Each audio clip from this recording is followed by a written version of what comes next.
आप हीरा है या कांच है, ये आपके सोच पर निर्भर करता है। क्योंकि अगर हम अपने आप को कांच ही सोचेंगे तो हम कांच ही रहेंगे, और अगर हम अपने आप को हीरा समझेंगे तो हम हीरे ही बने रहेंगे। नमस्कार, मैं राजीव मल्होत्रा, मोटिवेशनल स्पीकर, विचार बनाए जिंदगी में आपका स्वागत करता हूँ।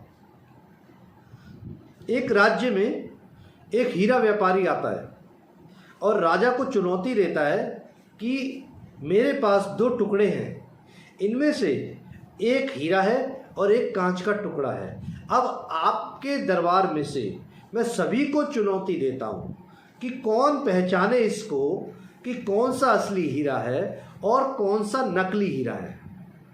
राजा बड़ा हैरान दोनों टुकड़ों को हाथ में लेता है और दोनों एक जैसे दिखाई देते हैं। राजा कहता है, ये आपकी चुनौती मैं स्वीकार करता हूँ। मेरे राज्य में ऐसे बहुत सारे हीरा व्यापारी हैं जो इसको आसानी से पहचान लेंगे। राजा अपने राज्य के सभी हीरा व्यापारियों को बुलाता है और कहता है कि आप इनमें से पहचानिए कि असली हीरा कौन सा है और नकली हीरा, कांच का टुकड़ा कौन सा है।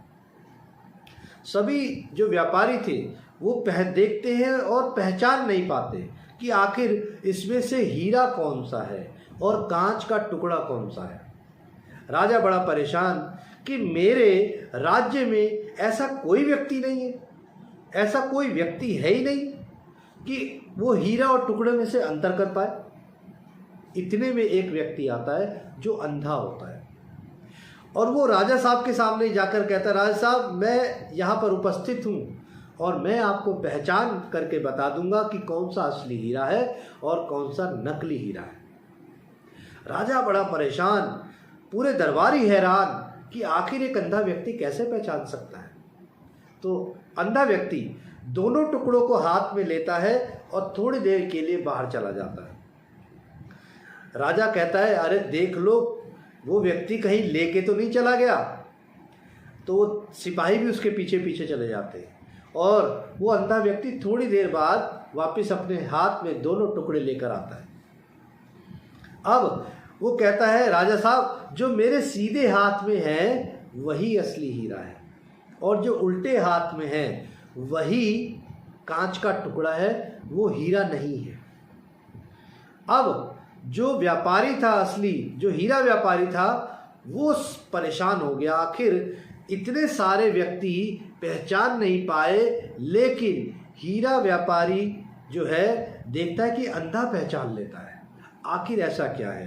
राजा भी बड़ा परेशान, हैरान कि एक अंधे व्यक्ति ने कांच के टुकड़े को कैसे पहचाना और हीरे को कैसे पहचाना।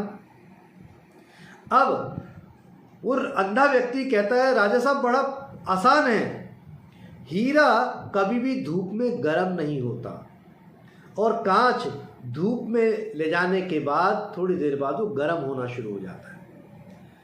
तो जो हीरा व्यापारी कहता है, बिल्कुल सही कहा आपने कि हीरा धूप में गर्म नहीं होता और कांच का टुकड़ा गर्म हो जाता है। अब यहाँ से असली कहानी शुरू होती है कि आप हीरा हैं या कांच का टुकड़ा। आप छोटी छोटी बातों में गुस्सा करते हैं, उबलना शुरू करते हैं, झुंझलाना शुरू कर देते हैं, या अपने आप को ठंडा रखते हैं, समस्याओं में समाधान पर फोकस करते हैं। आप रिस्पॉन्स करते हैं या रिएक्ट करते हैं, ये आपके ऊपर निर्भर करता है। याद रखिए, आप रिस्पॉन्स करेंगे, दिमाग ठंडा रखेंगे, समाधानों पर फोकस करेंगे, आप हीरे बने रहेंगे। और अगर आप छोटी छोटी बातों पे गर्म हो जाएंगे, गुस्सा करना शुरू करेंगे, उबलना शुरू कर देंगे, रिएक्ट करना शुरू कर देंगे, तो आप एक कांच के टुकड़े से ज़्यादा कुछ नहीं है। तो ये आपको डिसाइड करना है कि आपको हीरा बनना है या कांच का टुकड़ा बनना है, आपको रिएक्ट करना है या रिस्पॉन्स करना है, आपको समाधान पे फोकस करना है या समस्याओं पर फोकस करना है। चुनाव आपका, जिंदगी आपकी, इसीलिए सोच समझकर चुनाव करिए, हीरा बने रहिए, दिमाग शांत रखिए और समाधानों पर फोकस करिए। धन्यवाद।